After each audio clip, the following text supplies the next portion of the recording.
Welcome to the Upreneur podcast for the University of Entrepreneurs. I am your host, Jeremy Straub. Paige, thanks for being here. Thank you for having me. Yeah, I wish we would have got the recording of the beginning conversations. You're actually giving some tidbits on it. We actually started talking about, because we're in South Florida here, we just got out of lockdown, and you're just getting back to work. But I wanted to hear, and I paused you when we were talking about beforehand, a little bit about how the family's holding up during this time, because you're in an interesting situation on kind of what's going on with you relative to a lot of other people. So do you mind sharing? Yeah, of course. So, and ironically, I haven't shared it publicly yet, so this is the first time. sorry to outshout that one. No, it's fine. So, my husband has been in Africa, in the Seychelles, which is an island off the coast of the Indian Ocean in northern Africa, for 12 weeks now. Wow. He went in the second week of March, before kind of the you-know-what hit the fan. To go to kind of help set up. He's a big diver, and he works with a lot of doctors and scientists there to help the oceans and the reefs, and he's a big shark diver. That's like his thing. So he went to go kind of set them up, because if God forbid COVID hit that island, there's 100,000 people on the island, it would have been just catastrophic. They don't really have the infrastructure. So he was like, babe, I gotta go. I have to go help. So of course, I completely supported him. I didn't even think about it, which... How old are the kids at home? I feel like, they're 13 and 16. All right, so you don't got like a little newborn at home. Maybe I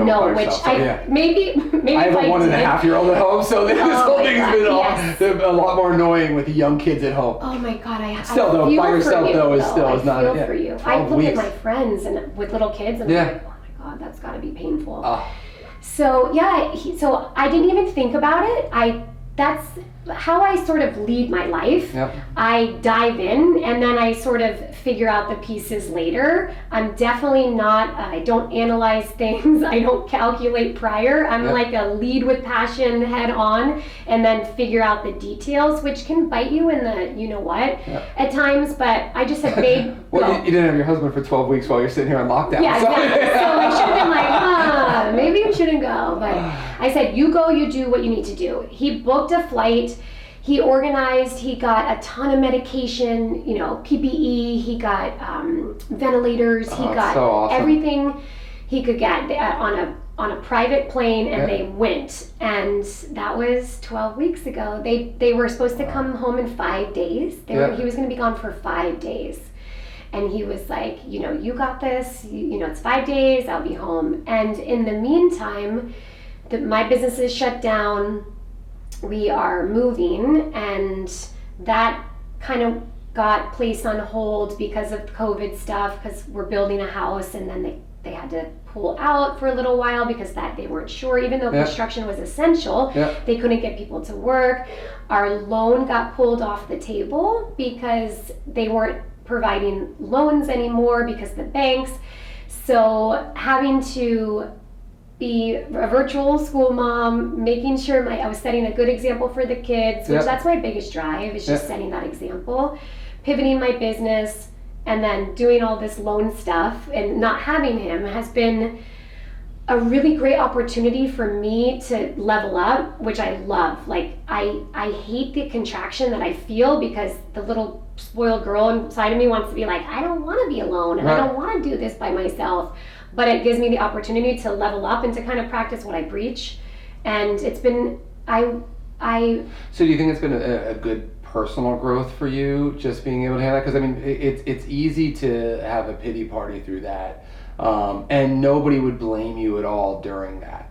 So how did you, to use your terms, level up? How did your mindset get there? Because it's one of these interesting times when you hit this level of complexity and not normal, to be able to say all the things you've kind of preached to, whether it's the people that work for you, to other people, especially as you're even teaching yoga and talking to people about mindfulness and staying in the moment. And how'd you get yourself to that point where you felt like you were leveling up? Was there any techniques you can kind of share, or anything, you kind of self-talk you did to get there? Yeah, for sure. I have to say that the years I've been practicing yoga and mindfulness for 25 years.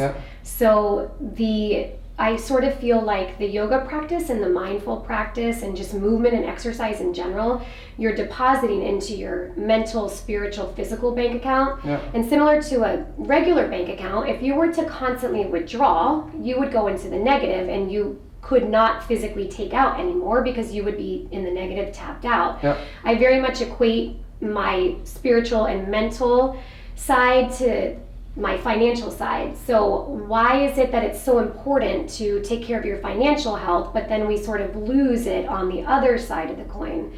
So for me, every day that I practiced yoga for 25 years and mindfulness was depositing into my bank account, preparing me for moments like this in my life. Yeah.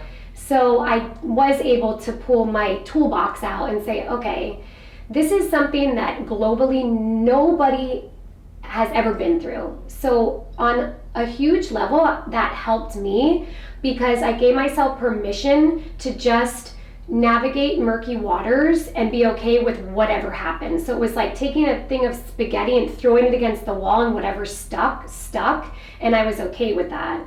Where before I might talk to my partners and say maybe we should do this, or talk to my friends or my husband, I was just like, I have to figure out what to do, and I'm just going to keep putting one foot in front of the other. So to talk me through, because you're in a unique business where the government forced you to shut down, right? Where my businesses were all essential businesses. I was able to run it from work from home and still be able to do it. I mean, you were completely shut down. You hopefully have people on monthly payments that are still doing cash flow, but I got to imagine as the unemployment rate hit, you had more and more cancellations, and cancellations are asking if they can freeze everything to go through it. Yeah.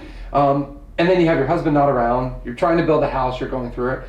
How did you, when you first heard that the businesses were going to be shut down, or at least you couldn't open up at that point, what was your kind of initial reaction, and how did you kind of pick yourself up and get yourself kind of focused after that? So I have been wanting to do an online platform and studio for as long as I've been in business, and I tried it in the past and it just didn't work. I didn't have the right people around me at the time. So I have been pushing this idea of a yoga studio online prior to the pandemic. And when it happened, we shut down March 18th. We started filming responsibly, social distancing, with 3 people, a cameraman who works for me. He's never done this before. He had no idea what he was doing. Yeah. And 3 of us, either me teaching or 2 of my other teachers, and we would swap, and we have filmed 2 classes every single day and put content up every day. So we pivoted like that. We closed March 18th, March 19th, we did this. So that is, I've been the most proud of, to see what my team has been able to do, and no one skipped a beat. My management team, they just didn't skip a beat. What do you need from me? What can we do? I was like, I'll be damned if this pandemic is going to take this business that I've worked so hard and sacrificed so much. I will be damned if this pandemic is going to take me down.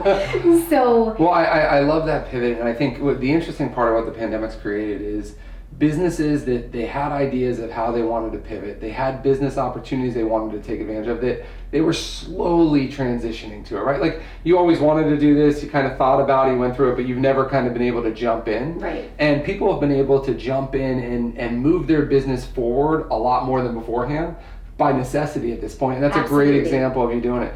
So as you've done that, is that mostly for your members, or did you start giving that free content all out? So we did free content for the first, I think it was like 4 weeks. Yep. And then throughout the pandemic, we just stopped this week because the studios are slowly opening this week. Yep. We did our live classes on our Instagram, and that was a lot of fun for everybody. My teachers had never done anything like that, so to get them out of their comfort zone, it's kind of awkward to film yourself and there's lighting and the dog walks in and the baby starts crying. Yep. And it can be a bit of a, what we call a shift show at the yoga joint. Did you film in the studios or did you film at home? The live classes were all at home. Yep. So all the teachers, just because we had to respect the stay-at-home orders, so they stayed at home.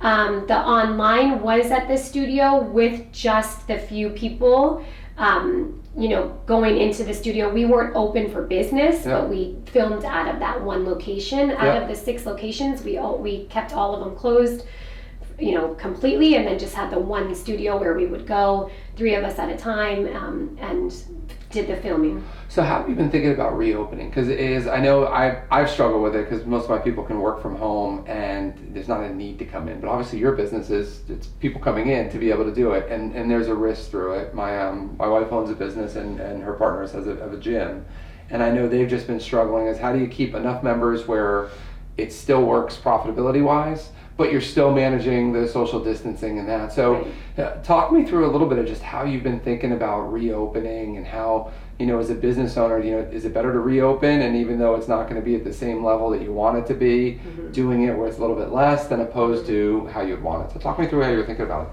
So we are in a little bit of a different boat than like a single mom and pop gym because we have 6 locations and we're membership based. Yeah. So we have... By the way, I am a member. I've been going for 10 years. Oh, that's so cool. Thank you. We have about 5,000 members that are on a reoccurring. So out of that... Yeah, I paid for 2 years and never went. Yeah, so okay. You're welcome. So thank you. We love people like you. No, actually, I want you to go, and I want you to do both, actually. Right. So we had... out of the 5,000 members, we had a bulk who just said, cancel me right now, cancel. We sent out an email immediately and said, these are your 3 options. You either can cancel outright, no problem, normally it's a 30-day policy to cancel right now, done, okay. Second option was you can suspend and the third, and go on to the online. For $20 a month. Yeah. And then the third option was you want to keep your membership, and every month that we're closed, we'll tack on a month at the end of your yearly contract, and we'll give you that $20 online for free because you're supporting the business. Yeah. So it really awesome.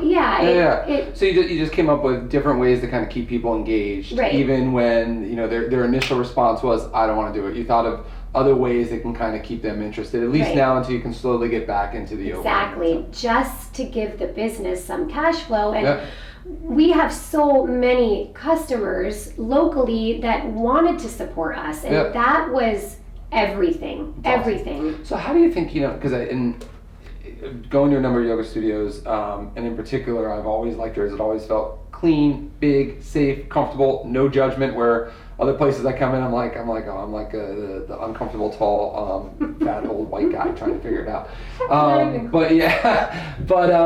Tell me a little bit about how you've been able to build this culture and community, because that was the one part I was impressed by with your business, that I feel like I see people with bumper stickers with Yoga Joint on it, which is I'm like, you're putting the bumper sticker of the place you go yoga. It's weird to me, but it shows the community, right? Yes, yes. So how do you think you were able to build that from the beginning when you first started thinking about you wanted to own a place? You talked about when you were 16, you started getting the yoga, I'm going to go to India and just be a yogi there, to now you're opening up a Yoga Joint here in South Florida. Talk me through on how you were able to build this community and culture. Completely with passion. That's been I sort of have words that I play around with in my head. We call them intentions in yoga, but if intention seems too, foo-foo for you, it's just like a saying or a phrase or a word. And mine has always just been passion, grit, and play. I wanted to make sure that I created something for myself and for my children to be able to watch me succeed in something that I really, really loved. I never believed that we had to grind, and even though I grind, but not to the point of exhaustion, not to the point where it's going to take away from my spirit, not to the point where it's going to, lead me to getting sick, and, just that. I don't really like the word balance. I don't necessarily think I'm a balanced person, because there's weeks and weeks and weeks where I have my head so far up my business, and then there's weeks where I'm focused on my marriage and my children, and that sort of subsides a little bit. So I think it's more of a pendulum for me instead of this. I think it's a great point. I think the idea of a successful person having a balanced day doesn't work. No. A balanced month is more likely of it, and that's how I look at it. If I know that I'm traveling or grinding for a week or two, I'm going to make sure that weekend I have a lot of intentional time with my kids. It's not just us kind of hanging out doing nothing. It's real quality time on that point to be able to do it. 100%. And I think that's the part where the balance comes for people that truly, I think, have balanced lives. You're right. I don't think it's daily or even weekly. I think it's more of a, you're kind of doing it in bulk in certain ways to be able to do it. But I love those 3 words that you kind of keep saying in your head going through. Can you just talk to me a little bit about, you talked about the kind of community and building that part. You've scaled relatively quickly to 6 large studios and that. Any advice you would give to somebody that's thinking about starting a yoga studio or a gym or Pilates studio, some type of health thing that you've gone through a number of iterations, number of locations that go back to when you first started? Any advice you would give to somebody? Just surround yourself with the right people, which for me was something that took some time to figure out. The yogi inside of me sees potential in everybody. And so when the red flags would come up, I would ignore the red flags because the yogi says, one, love everybody. So I had a difficult time in the beginning blending me being a passionate yogi and wanting to give yoga and fitness and mindfulness and meditation to the world, and then really just seeing the red flags in the business, because business is business. And I did not want to believe that when I was in my early 30s starting this. I wanted to believe that everybody loved me and everybody was going to support me, and that is not the case. So getting that muscle inside of you strong, knowing that you're surrounding yourself with the right people. As soon as you feel something like this person isn't the right person, put them in the bucket of not the right people and move on. It's not personal. I wish somebody would have taught me that, but you know how life is. Even if somebody would have said that to me, I wouldn't have gotten it. You have to go through the contraction. Yep. So I think there's 2 pieces. So there's a book called The E-Myth, which is the entrepreneurial myth, that it talks about somebody that you're into a passion, let's call it yoga, and you want to start a business of it, but there's all these other pieces to running a business that's important. And you don't get to just do yoga all the time. All of a sudden you're doing a marketing plan, cash flow, you're hiring, you're firing, you're building pay plans, you're cleaning, somebody cancels, you're doing all this other stuff going through. But you brought up an interesting point, and I read it on your website too, and you talked about, about us, but you talked about your investors, and you talked about partners and things like that.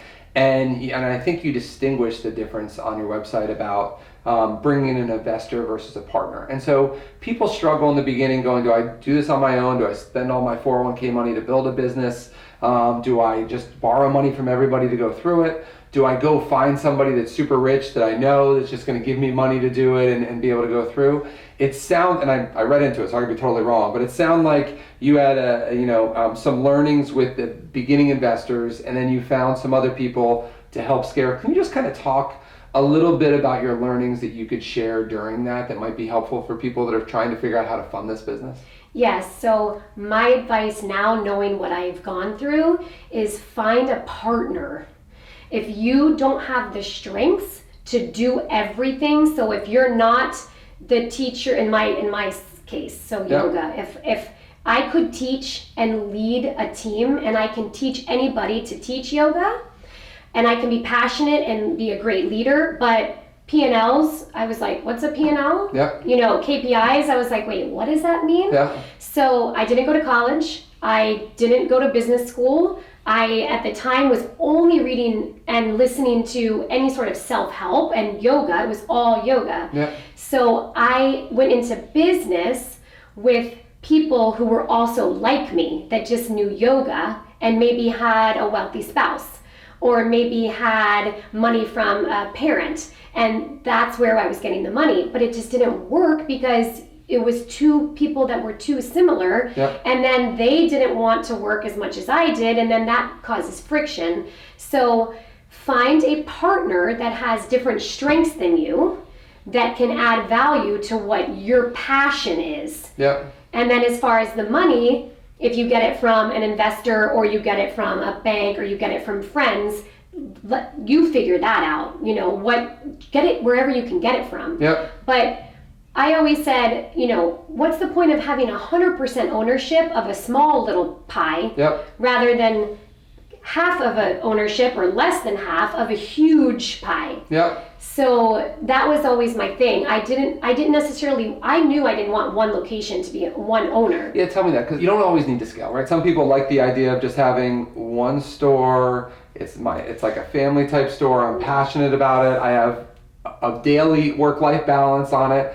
And then you have other people that really want to scale and go through it. And your studios are the biggest studios here in South Florida, meaning size-wise typically. And I could see you're quickly opening up new locations and scaling, and it looks like you're trying to continue down that path. Mm-hmm. What made you decide to try to go big on this thing than opposed to where you could easily, especially one that's a little bit more, I would say, grounded just from the yoga practice and meditation, that you might not need that to go get material things. You know, it's you're comfortable kind of. Why are you deciding to scale? Why are you trying to actually build this out and actually bring in a bunch of other people, not a bunch of other people, but a couple other investors that all of a sudden you got to listen to their opinion. Mm-hmm. You know, so what made you decide to take the harder route? Yeah, thank you. That's a good question. So for me, there is, and there was no other option. I came here to open up 100 yoga studios, and that's what I'm going to do. That's awesome. So I've always had that personality. I'm the youngest child. I'm a Gemini, so I definitely get that like fire from that. It's not an option, and to be completely transparent, it keeps me up at night that I only have 7 locations right now. 6 open. It is. 6 are open. Yep. We just signed the lease for Pembroke Pines. So very cool. We're opening in October. Thank you. That's awesome. It keeps me up at night. And I have my best girlfriends are like, when are you going to be satisfied? Like, look what you've done. This is insane. Like, when are you going to be satisfied? I'm like, when I have 100, that's when I'll be satisfied. That's awesome. I'm happy every day. Maybe not all day, every day, but every day I experience happiness and joy in my life. Yep.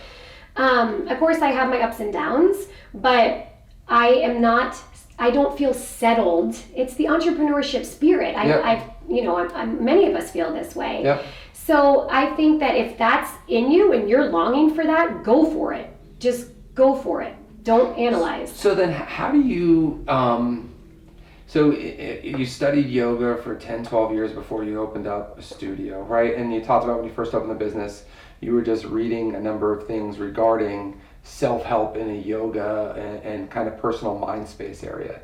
Any advice you would give to people as they're starting to build the business of where you started to learn it? I mean, obviously some of it's skin in your knees, but just like in yoga, you got to get on the mat and you got to do the work. But you can also go read. You can also watch YouTube videos. You can also listen to podcasts. You can also read blogs on everything like that. How about for starting a business for you? Where do you get the support? Where's your influences from to keep kind of figuring this out? Mm-hmm. So that's pretty much exactly what happened. Is I had the studios for a couple years. I had some partners I'd gone through 3 different partners. It didn't work. The last partner I had before my partners now, it was an utter disaster, and I almost lost the studios completely. And when I got through that is when I said, that's why my advice earlier was to surround yourself with the right people. We are a sum of the 5 people we hang out with the most. So I said, I am going to surround myself with people who know business. I already know everybody that knows yoga because that's my circle. That's been my life for 20 something years. I'm going to go down this business route because this is the missing piece of my business.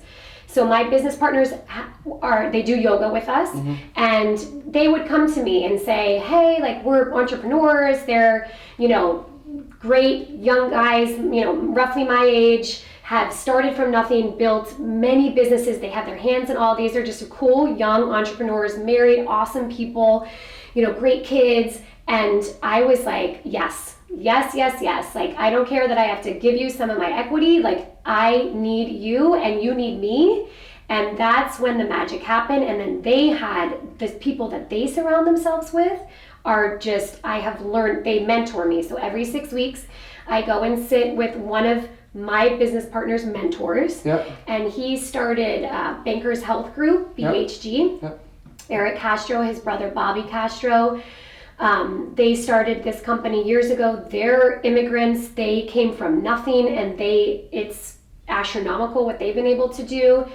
And luckily, I've had the opportunity to be able to sit with them because they kind of fast-tracked me into getting these sort of business business details that a yogi's brain doesn't want to go to right. and doesn't necessarily like.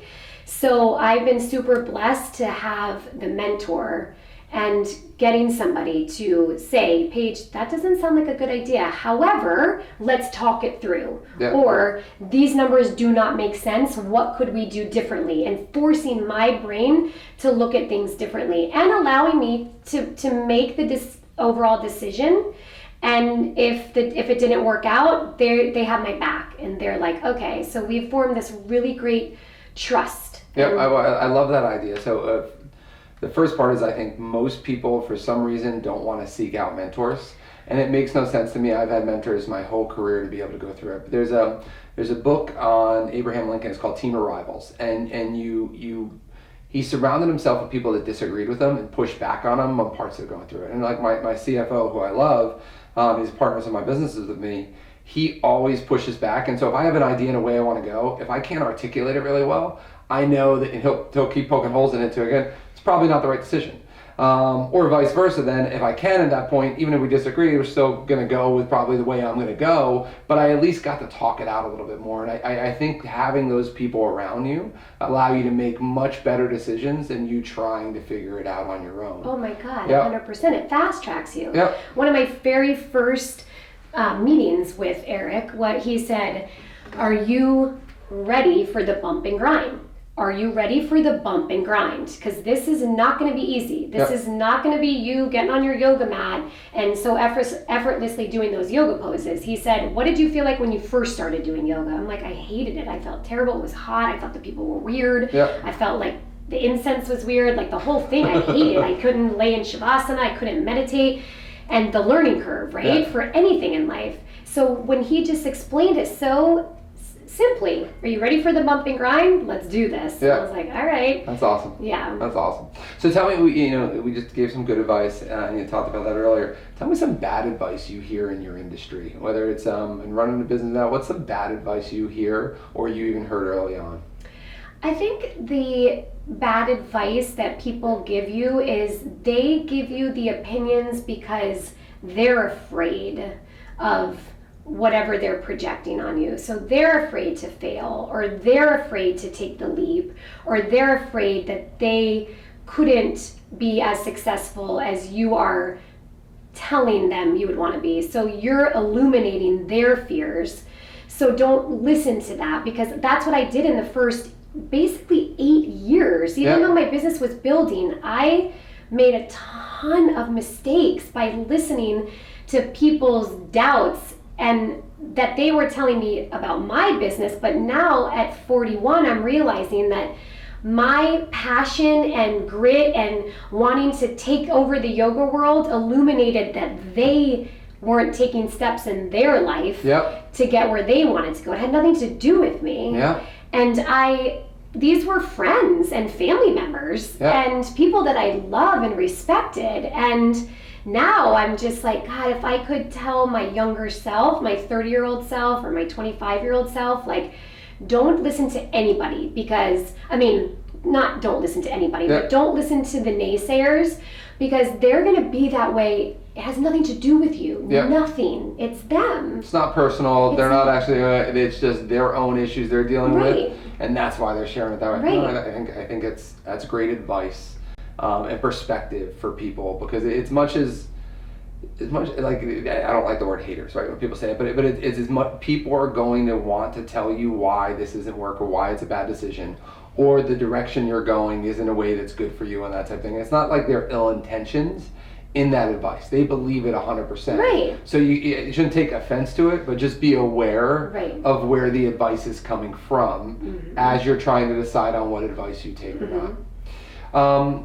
Talk me through what you would say is kind of your favorite failure. You know, something that happened to you that you kind of learned from, that gave you a different perspective. Any favorite failures you have?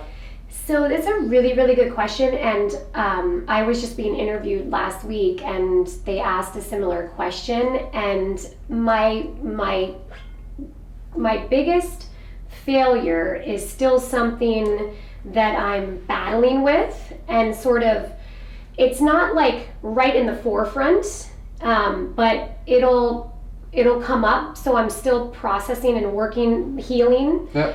The partner that I had prior to this, I was so excited about the partnership and the goals that we had set, and I didn't know this person that well, but they were very much involved at Yoga Joint, and they loved Yoga Joint, and they did my teacher training, and they were just like drinking the juice. It was just like Yoga Joint. They would tell me changed my life. It changed my perspective on myself. It helped me be a better parent. It taught me things about my marriage. I mean, this person just could not have been more into the Yoga Joint.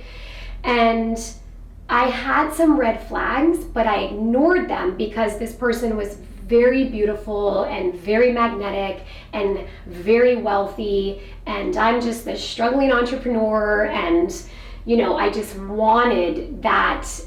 It wasn't that I wanted the fame. I want that. The ability to help you scale that quickly, right? Yeah, you got somebody that loved everything you're doing with some money to help you get there. And that, exactly, thank you. And I want to spread yoga to the world. That's my mission. It's about the yoga. They can get you to your goal faster is what you believe. Exactly. So even though having those red flags inside, I ignored it. And during that time, it was 8 months of a partnership. It went to hell in a handbag. Unbeknownst to me, they just pulled out. I still don't know why. Never took my calls, never told me why, and sued me in litigation, almost lost my studios. It was so horrific. And so my biggest failure was that I didn't listen to that voice inside, and I teach people to listen to the voice. However, now, even though there are some wounds there still that I'm working on, it's been my greatest experience, because if I didn't have that experience, I wouldn't have met my partners now, who are like, I could not say enough. They are the most amazing, like I said, two guys, awesome. Their contacts go above and beyond. Their integrity is exactly aligned with my integrity, where my other partner, it was just not like that at all. So it's like, what I thought was such a failure, and I felt like such a failure when they pulled out, because I took it so personally because they didn't tell me why. To now, it's like my greatest failure is also my greatest lesson. That's awesome. So I wouldn't take it back. So it's like a weird, So when I interview people for different positions for mine, if my gut tells me there's something off with them, I've never been pleasantly surprised later down the road. When I hired them, became partners with them, or anything like that.